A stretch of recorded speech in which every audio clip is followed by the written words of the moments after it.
enough to have attended the first game ever at Shea Stadium on April 17, 1964. We walked up and got tickets the day of the game. That would never happen today. So would you like to comment why it seemed that the fan base didn't come out in the early years as much, especially in 2003? That's always shocking. It's interesting that you raised that perspective, which is, of course, absolutely true. But a little bit of context. The Mets drew 922,000 fans that season, which not only was a record for a last place team, but it was also around the middle of the pack in the National League that year. Now, attendance at ball games in that time is not anywhere near what we would expect based on today's figures.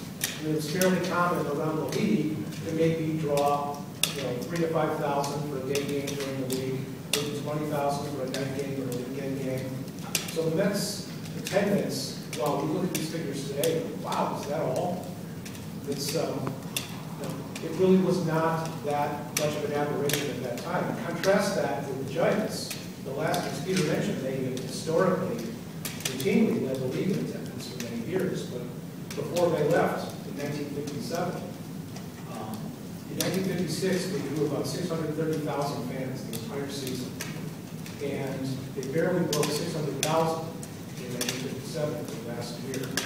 And about a third of that total came from games with the Dodgers.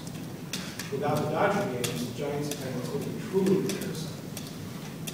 Now, what Peter says is absolutely correct. When the Giants or Dodgers would come to Florida in 1962, the place would be full. And it wouldn't be nearly as full for the rest of during the rest of the schedule. But it wasn't really so much, at least from my perspective, Peter may disagree, that the attendance was low.